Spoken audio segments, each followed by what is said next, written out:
Hello there. ये video W H Auden की कविता पार्टीशन का एक हिंदी एक्सप्लेनेशन है।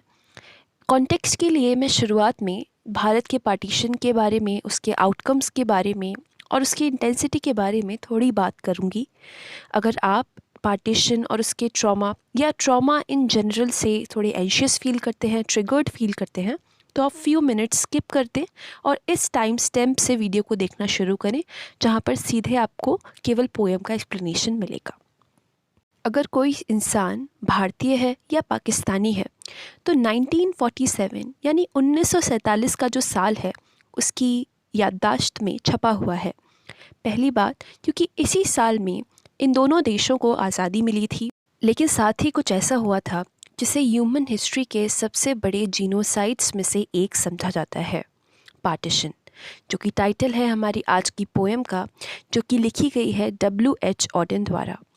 पार्टीशन इंडिया और पाकिस्तान के बंटवारे की कहानी है, जहाँ पर हिंदू और मुस्लिम पॉपुलेशंस के बेसिस पर इंडिया और पाकिस्तान का विभाजन कर दिया गया और ख़ासकर पंजाब और बंगाल के जो हिस्से थे उन्हें डिवाइड कर दिया गया इंडिया और पाकिस्तान में। इससे हुई डेथ्स के नंबर 2 मिलियन तक जाते हैं और जो लोग डिस्प्लेस हुए थे वो 10 से 20 मिलियन की संख्या में थे। आज इतने सालों बाद हम शायद नहीं समझ सकते, हमारी जनरेशन नहीं समझ सकती, और ख़ासकर जो लोग पंजाब और बंगाल से बिलोंग नहीं करते हमारे देश में, वो नहीं समझ पाते कि इस पार्टीशन ने किस हद तक लोगों की जान ली, उनको अपनी जगह से, अपने घरों से, अपनी प्रॉपर्टी से दूर कर दिया। वेमेन का सेक्सुअल असॉल्ट हुआ और जो लोग ज़िंदा बच गए, सही सलामत पहुंच भी गए अपनी मंजिल पर, वो किस हद तक ट्रॉमेटाइज हो गए और आने वाली पीढ़ियां नफ़रत और घृणा से एक दूसरे के लिए भर गईं। आज की हमारी कविता, जिसका टाइटल है पार्टीशन, ये दिखाती है कि जो ऑफिशियल वर्क होता है, जो कि ब्रिटिश द्वारा किया गया था इस केस में, वो कितना फ्लॉड होता है।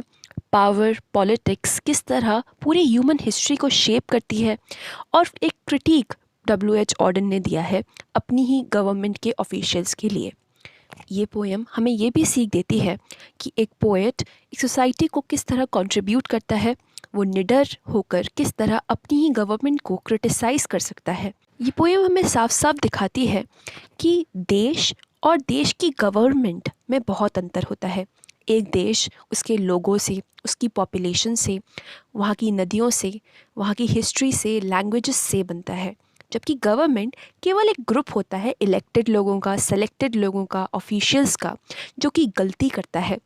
कोई भी देश बुरा नहीं होता, लेकिन देश की गवर्नमेंट ग्रीडी हो सकती है, करप्ट हो सकती है और अत्याचारी भी हो सकती है। पढ़ते वक्त हमें लगेगा कि डब्ल्यू एच ऑर्डन ने ये पोएम सिरिल रैटक्लिफ, जो कि वो ऑफिशियल थे जिन्होंने इंडिया के पार्टीशन को किस तरह करना है ये बताया था, जो लाइन उन्होंने खींची थी, जिसे कि हम रैटक्लिफ लाइन भी कहते हैं। तो ये पोएम लगता है, और ऐसा है भी, कि सिरिल रैटक्लिफ को क्रिटिसाइज़ करते हुए लिखी गई है, लेकिन उसके थ्रू एक बहुत ही रेलेवेंट और यूनिवर्सल आइडिया भी ऑर्डन देते हैं कि पार्टीशन इतना बड़ा कंसेप्ट है, लेकिन उसको सुलझा कौन रहे हैं? केवल कुछ लोग जिन्हें उस लैंड के बारे में नॉलेज तक नहीं है। और ये पोएम इसलिए भी रेलेवेंट है क्योंकि आज की जो हमारी गवर्नमेंट्स हैं अलग अलग लेवल्स पर किस तरह काम करती हैं, और कुछ ही लोग पूरे देश का भविष्य डिसाइड करते हैं बिना किसी कॉन्सिक्वेंस की चिंता के। विस्टन ह्यूग ऑर्डन जो है, उनका जन्म 1907 में हुआ था और 1973 में ये नहीं रहे। ये एक ब्रिटिश अमेरिकन पोएट थे, और ऑर्डन जो हैं वो अपनी ऐसी पोएम्स के लिए जाने जाते हैं जिसमें वो पॉलिटिक्स की, मॉरल्स की, लव की, रिलीजन की बात करते हैं, और वो काफ़ी एक्सपेरिमेंट किया करते थे टोन, फॉर्म और कंटेंट में। वो आइडियोलॉजिकली एक कम्युनिस्ट थे, कम्युनिस्ट यानी साम्यवादी। इनकी कुछ फेमस पोएम्स हैं: funeral blues, September 1, 1939, The Shield of Achilles, The Age of Anxiety, For the Time Being, Hooray Canonique। आज की हमारी poem partition W H Orton ने 1966 में लिखी थी। वो उनके कलेक्शन सिटी विदाउट वॉल्स में 1969 में पब्लिश हुई थी।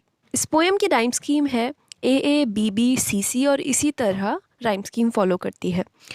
और एक इस तरह बताया गया है ये कि एक इंसिडेंट बताया जा रहा है, एक घटना बताई जा रही है इतिहास की, और सिरिल रैटक्लिफ को नाम से नहीं बुलाया गया है, लेकिन उन्हें ही की तरह बताया गया है और उनके ही थ्रू, उनके ही एक तरीके से उन्हें सेंटर में रखकर ये पोएम बताई गई है। अब आइए इस पोएम को लाइन बाय लाइन हिंदी में अच्छे से समझते हैं। Unbiased at least he was when he arrived on his mission, having never set eyes on the land he was called to partition, between two peoples fanatically at odds with their different diets and incompatible gods। तो poet इस poem को एक incident जैसे कोई हम सुन रहे हो उस तरह शुरू करते हैं और वो बताते हैं कि कोई आया था अपने मिशन पर। फर्स्ट लाइन में वो बोलते हैं unbiased at least he was when he arrived on his mission. तो कोई आदमी है, उसकी वो बात कर रहे हैं और वो कहते हैं कि जब वो अपने मिशन पर आया था, कम से कम एटलीस्ट तब वो अनबायस्ड था, यानी एक न्यूट्रल और रीज़नेबल आदमी था जब वो अपने मिशन पर आया था। और सेकंड लाइन में वो बोलते हैं कि उसने उस लैंड पर जिसको उसे पार्टीशन करने के लिए बुलाया गया था कभी आंखें नहीं रखी थी। तो ये जो फर्स्ट टू लाइंस हैं इनमें डायरेक्टली हमको पता चल जाता है कि पोएट सिरिल रैटक्लिफ की बात कर रहे हैं, जिन्हें कि बुलाया गया था ब्रिटिश गवर्नमेंट द्वारा भारत और पाकिस्तान के बीच में बंटवारा करवाने के लिए। और वो कहते हैं कि शुरू में तो वो अनबायस्ड था और उसने कभी भी उस लैंड को देखा तक नहीं था जिसका पार्टीशन करवाने के लिए उसे बुलाया गया।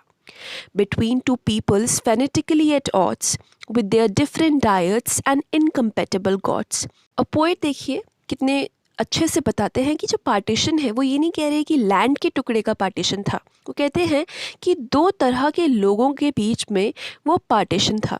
अब यहाँ पे पीपल्स का यूज़ है तो हमको लग सकता है कि पीपल एक प्लूरल होता है अपने आप में, पीपल्स कुछ नहीं होता, लेकिन पीपल्स जब हम यूज़ करते हैं तब एक पर्टिकुलर देश से बिलोंग करने वाले, एक पर्टिकुलर कम्युनिटी से बिलोंग करने वाले लोगों को एड्रेस करते हैं अलग अलग, तब हम पीपल्स का यूज़ कर सकते हैं।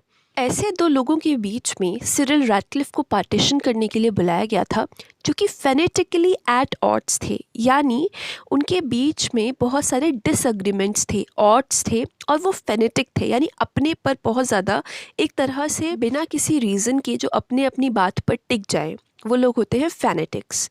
तो वो जो दोनों लोग थे वो अपनी अपनी जगह पर ऐसे टिके हुए थे और उनके बीच में सिरिल रैटक्लिफ को पार्टीशन करवाना था। और वो जो पीपल्स थे उनकी डिफरेंट डाइट्स थी, उनका खाना अलग था और इनकम्पैटिबल गॉड्स थे, उनके जो भगवान थे वो इनकम्पैटिबल थे, यानी एक साथ नहीं चल सकते थे। तो पोएट की टोन शुरू से ही थोड़ी सी सरकास्टिक या फिर सैटिरिक है और वो यहाँ पर सिरिल रैटक्लिफ को तो पॉइंट आउट कर ही रहे हैं, साथ ही में जो दो लोगों के ग्रुप्स हैं। अब हम जानते हैं कि हमारे देश में पार्टीशन किस बात पर हुआ था। भारत और पाकिस्तान का पार्टीशन हिंदू वर्सेस मुस्लिम की भी लड़ाई था जो कि फेनेटिकली ऑड्स पे थे। पोएट पॉइंट आउट कर रहे हैं कि किस तरह जो लोग हैं वो अपने खान पान को और अपने गॉड्स को, अपने जो मानसिक रूप से खुद को एक दूसरे से बांटने के काम लाते हैं। हम सोचने लग जाते हैं कि अगर हम अलग गॉड को मानते हैं और कोई दूसरी कम्युनिटी किसी और गॉड को मानती है तो हम सब एक संग नहीं चल सकते, या फिर हमारा खाना पीना अलग है तो हम एक साथ कभी नहीं रह सकते। अगली लाइन्स में पोएट बोलते हैं time they had briefed him in London is short, it's too late for mutual reconciliation or rational debate. The only solution now lies in separation। तो पोएट आगे बताते हुए कहते हैं कि उस आदमी को, उस शख्स को, यानी सिरिल रैटक्लिफ को लंदन में ब्रीफ किया गया था, यानी कि यहाँ पर ब्रीफ का मतलब है इंस्ट्रक्शंस दिए गए थे और कहा गया था कि टाइम जो है, वक्त हमारे पास शॉर्ट है नहीं और बहुत देर हो चुकी है।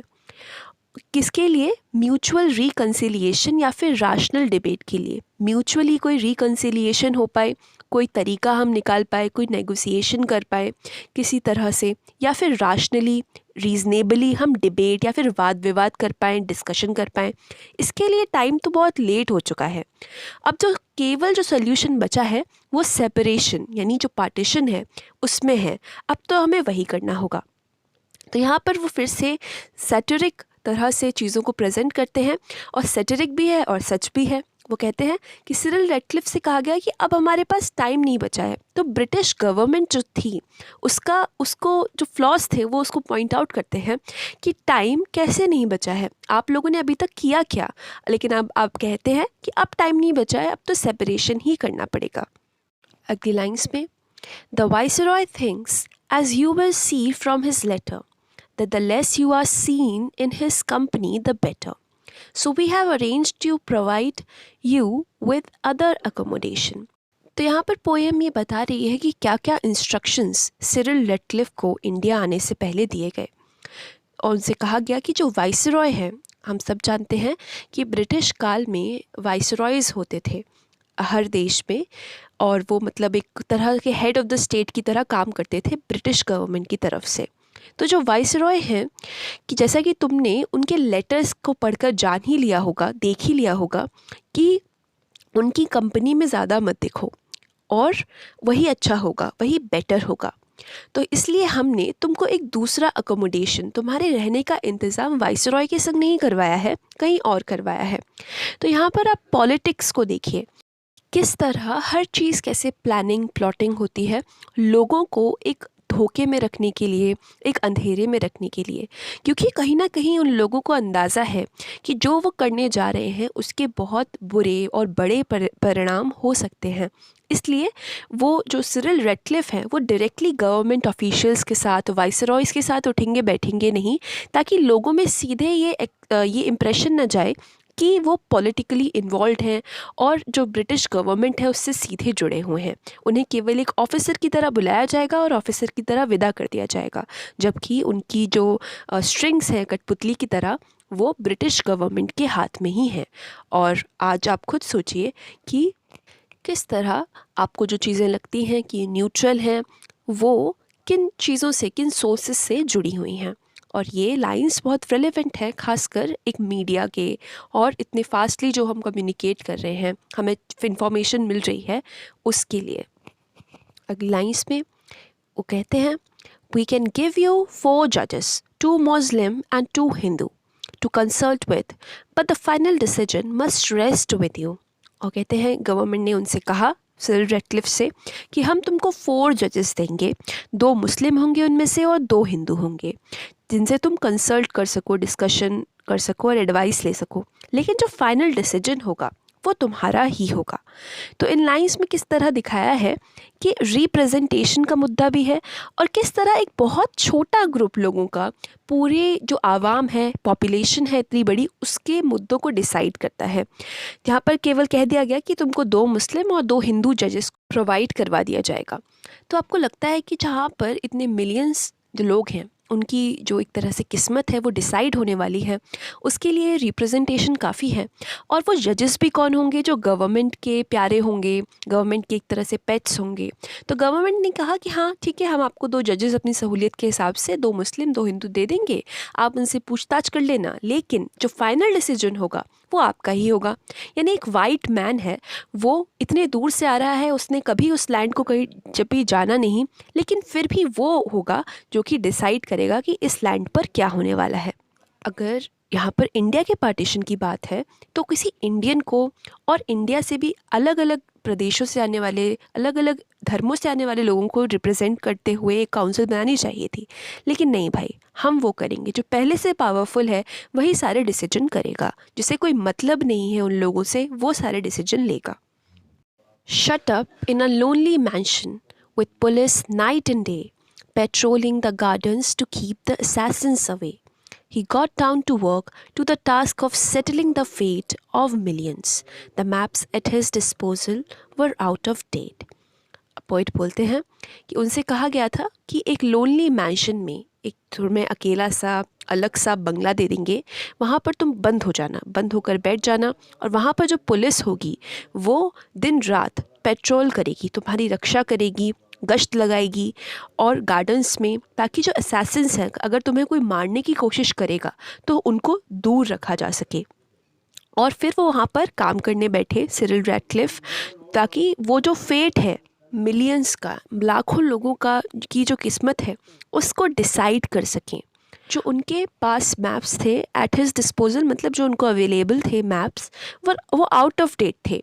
यानी जो उनका काम था वो देखिए कितना ज़्यादा डिसऑर्गेनाइज्ड या अनऑर्गेनाइज्ड था कि जो मैप्स दिए गए, पूरे 2 देशों का बंटवारा हो रहा है, वो भी आउट ऑफ डेट, पुराने मैप्स जो कि एक्यूरेट नहीं है वो दिए गए। और आप इस पोएम को इस पर्टिकुलर इंसिडेंट को लेकर भी पढ़ सकते हैं और ये दिखाने के लिए भी, ये समझने के लिए भी पढ़ सकते हैं कि किस तरह जो गवर्नमेंट है, यानी पीपल इन पावर, गवर्नमेंट क्या है, जो कि पावर में है लोग, और वो बदलते रहते हैं टाइम टू टाइम। अभी ब्रिटिश थे, कभी हमारे खुद के देश के लोग होते हैं।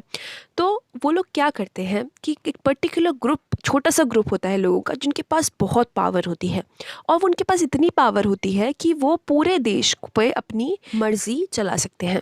क्या सिरिल रैडक्लिफ असल में पर्सनल लाइफ में कैसे होंगे हमें नहीं पता, लेकिन एक पर्टिकुलर पोजीशन ऑफ पावर में उनको जब बैठाया गया एज एन ऑफिशियल, तो क्या होता है, लैक ऑफ रिसोर्सेज, जानने की इच्छा ना होना लोगों के बारे में, और जो पावर का इतना ज़्यादा क्या है, डिसबैलेंस है। उन जिन लोगों की बात हो रही है उनके पास बिल्कुल पावर नहीं है, और जो रूल बना रहा है उसके पास इतनी पावर है।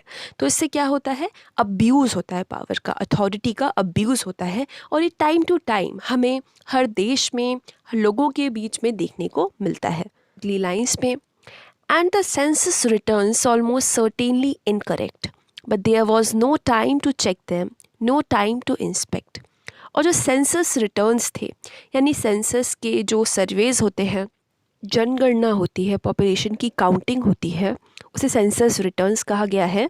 वो लगभग सर्टेनली, मतलब ये पक्की बात है लगभग, कि वो गलत ही थे। यानी जो उनके फैक्ट्स थे, स्टैटिस्टिक्स थे, वो भी गलत थे। और लेकिन कोई टाइम नहीं बचा था उनको चेक करने का, ना ही इंस्पेक्ट करने का। किसको? कंटेस्टेड एरियाज़ को, यानी जिन एरियाज़ की बात हो रही है, यानी पंजाब और बंगाल से जो पार्टीशन होना था, उन एरियाज़ को ढंग से जाकर वहाँ पर इंस्पेक्शन करने का, जांच करने का, चेक करने का, डबल चेक करने का कोई वक्त नहीं बचा था। यानी अपने हिसाब से डिसाइड कर लो कि कब वक्त रह गया है, कब नहीं रह गया है। The weather was frightfully hot and a bout of dysentery kept him constantly on the trout.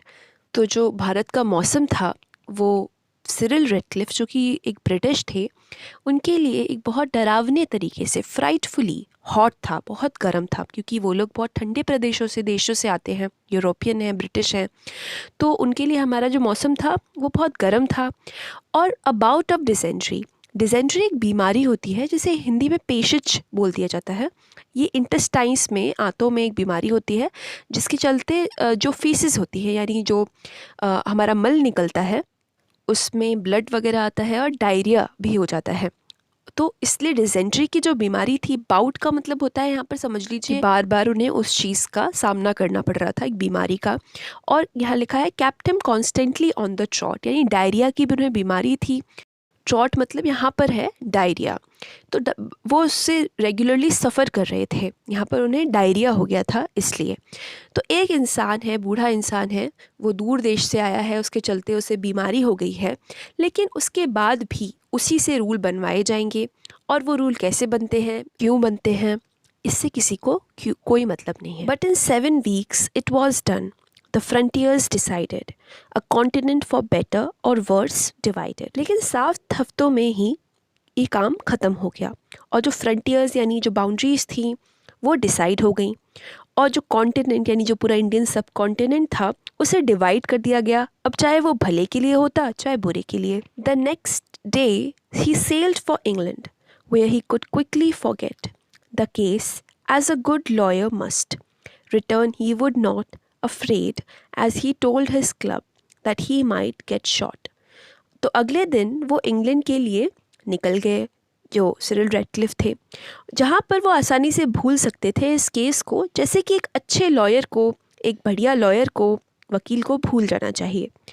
और वो कभी भी लौट कर नहीं आएगा, क्योंकि वो अफ्रेड है, वो डरे हुए हैं, जैसा कि उसने अपने क्लब को, यानी अपने जान पहचान के लोगों को, अपने संगी साथियों को बताया था, क्योंकि उसे वहाँ पर शॉट कर दिया जाएगा, उसे शूट कर दिया जाएगा। शूट क्यों? क्योंकि उसकी खींची हुई बाउंड्री की वजह से वहाँ पर लोगों को इतने बड़े तादाद में, इतने बड़े नंबर्स में सफ़र करना पड़ा, इतना बड़ा जीनोसाइड हुआ। तो सिरिल रैडक्लिफ से सब लोग वहाँ पर नफ़रत करते हैं। इस पोएम के थीम्स के बारे में बात कर लेते हैं। Partition, power and politics. जाहिर सी बात है, इस पोएम का टाइटल ही है पार्टीशन, तो ये पोएम सबसे बड़ा जो थीम है इस पोएम का वो है पार्टीशन, और साथ ही पावर और पॉलिटिक्स, कि किस तरह जो पावर होती है और जो पॉलिटिक्स होती है उसके आसपास मंडराने वाली, वो लोगों के पूरे फेट, उनकी पूरी तकदीर को डिसाइड करती है। कितने कम लोग मिलकर, जो कि बहुत पावर की पोजीशन में है, पूरे देश का, उसकी पॉलिटिक्स को डिसाइड करते हैं, लोगों का भविष्य डिसाइड करते हैं। अंत में लाइंस हैं कि सिरिल रेडक्लिफ अपने क्लब को बताते थे, यानी ये बार बार पोएट इंगित कर रहे हैं कि सिरिल रेडक्लिफ जो है वो और उनके जैसे लोग कितने कम हैं। क्लब, ऐसे वर्ड्स का यूज़ है। फिर पहले लाइंस थी कि पुलिस पेट्रोल करती है। तो ये कितने कम लोग हैं जो बार बार चीज़ों को निर्धारित करते हैं। अगला बहुत ही इम्पॉर्टेंट थीम है इस पोएम का, the flaws of the system. System वो सारे स्ट्रक्चर्स होते हैं, सारे पूरा ढांचा होता है जो हमारी सोसाइटी को सोशली और पॉलिटिकली चलाता है। उसके फ्लॉज क्या क्या हैं और उन फ्लॉज से कितने भयंकर परिणाम होते हैं, कितने हद तक करप्शन होता है, लापरवाही होती है, जिससे जो पूरी ह्यूमन हिस्ट्री है, मैं फिर से कहूँगी, वो डिसाइड होती है। थर्ड जो थीम है इस पोएम का वो है कम्युनल वायलेंस। अगर जो हिंदू मुस्लिम की लड़ाई इतनी बड़ी ना बनती तो पार्टीशन की नौबत ही नहीं आती। कम्युनल वायलेंस जो होती है कि हम हिंदू हैं, मुस्लिम हैं, इसके नाम पर लड़ते हैं, उसको हमारा देश बहुत पहले भी बहुत बुरी तरह भुगत चुका है और इससे हमें सीखना चाहिए। तो ये थी W.H. ऑर्डन की पोएम पार्टीशन। अगर आपको इस वीडियो से इस पोएम को समझने में हेल्प मिली हो तो वीडियो को लाइक ज़रूर करें, चैनल को सब्सक्राइब करें, जहां रेगुलरली लिटरेचर से जुड़े हुए एक्सप्लेनेशंस, समरीज पोस्ट होती हैं। खुद भी आप पोएम को एनालाइज कर सकते हैं, उसको आज के रेलेवेंस के साथ जोड़ सकते हैं, कमेंट्स में बता सकते हैं, एक डिस्कशन स्पार्क कर सकते हैं। अगर आपका एग्ज़ाम है तो all the very best, and most importantly take care of your family, friends and yourself.